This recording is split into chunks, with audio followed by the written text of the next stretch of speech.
एक लड़का जो एक छोटे से गांव में रहकर पढ़ाई शुरू करी थी और इनके पिताजी एक किसान थे जो खेती बाड़ी करके ही अपना जीवन यापन करते थे। लेकिन बचपन से ही अपने बच्चे को ये कहकर मोटिवेट किया करते थे कि बेटा तुम सिर्फ पढ़ाई की बदौलत ही अपनी घर की हालात को सही कर सकते हो और पढ़ाई के बदौलत ही तुम कुछ लाइफ में अच्छा कर सकते हो। दोस्त, इन्हीं सब कारणों की वजह से इस लड़के को बचपन से ही पढ़ाई में रुचि अधिक हो गया था और जब ये क्लास 3 में था तभी इनके बड़े भाई का सिलेक्शन नवोदय विद्यालय में हो गया था।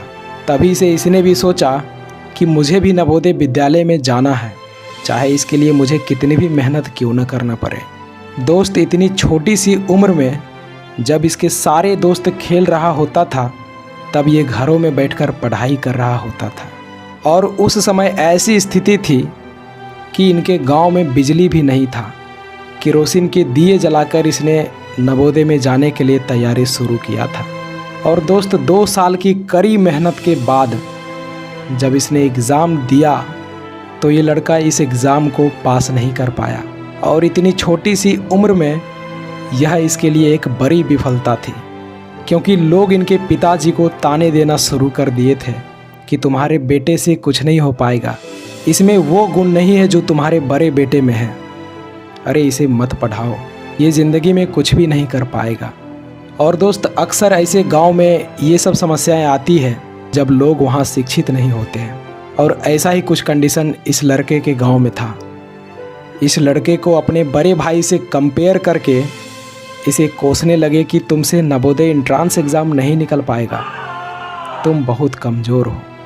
और दोस्त, ये सब सुनने के बाद ये लड़का अंदर से टूट गया था, लेकिन खुद से वादा किया कि मुझे इस एग्ज़ाम को क्रैक करके ही दिखाना है, चाहे कुछ भी हो जाए, क्योंकि मैं सब कुछ बर्दाश्त कर सकता हूँ, लेकिन मेरे खातिर मेरे माता पिता का ताने सुनना ये मैं कभी बर्दाश्त ही नहीं कर सकता। और दोस्त, मैं भी हैरान हूँ कि इतनी छोटी सी उम्र में इसे इतना आग कहाँ से आया। आप बिलीव नहीं करोगे, इसने लगातार 3 साल तक एंट्रेंस एग्ज़ाम की तैयारी करा और क्लास 8 में जाकर इसने नवोदय एग्ज़ाम दिया और इस बार एक कमज़ोर कहलाने वाले छात्र पूरा डिस्ट्रिक्ट में टॉप करके दिखा दिया। इसलिए कहते हैं कि किसी का प्रेजेंट सिचुएशन को देखकर कभी भी उसका फ्यूचर डिसाइड नहीं करनी चाहिए। और इतना ही नहीं, जब ये लड़का 10th में था तो उसी समय इसके बड़े भाई का सिलेक्शन IIT दिल्ली में हो गया था।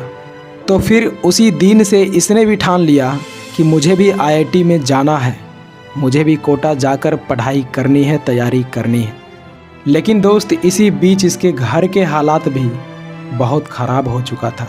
इनके पिताजी पहले से ही बहुत कर्ज लेकर पढ़ाई करवा रहे थे और जब इसने बोला कि पिताजी मुझे IIT की तैयारी करने के लिए कोटा जाना है, तो दोस्त इनके पिताजी बोले कि बेटा अब मैं तुम्हें नहीं पढ़ा पाऊँगा, क्योंकि अब मैं कितना कर्ज लूँ, बहुत कर्ज हो गया है। लेकिन दोस्त, इस लड़के को खुद के ऊपर भरोसा था कि मैं IIT एग्ज़ाम क्लियर कर ही लूँगा। तो इसने अपने पिताजी से कहा कि पिताजी मुझे बस एक मौका दे दो, मैं ज़रूर इस स्थिति को बदल कर रहूँगा। तो इनके पिताजी ने अपना घर का कुछ सामान बेचकर अपने बेटे से कहा कि बेटा मैं घर का कुछ सामान बेचकर तुम्हें पैसा दे रहा हूँ, तुम इसे फालतू में खर्च करके बर्बाद मत करना, इसे सही से यूज करके और मेहनत करके अपने पिताजी का नाम रोशन करना। बेटा तुम मुझसे वादा करो कि तुम मेहनत करोगे। तो दोस्त, इस लड़के की आंख में आंसू आ गया और इसने अपने पिताजी को एक खत लिख कर दिया कि पिताजी मैं वादा करता हूँ कि मैं पूरी मेहनत से पढ़ाई करूँगा और आपका नाम रोशन करूँगा। और दोस्त, इसने जैसा कहा वैसा ही किया। इसने IIT JEE में ऑल इंडिया रैंक 2776 हासिल करके IIT खड़गपुर में एडमिशन ले लिया और ये अभी भी नहीं रुका, क्योंकि इनका सपना था कि पिताजी का नाम ऐसा रोशन करना है कि वो कभी मिट ना पाए।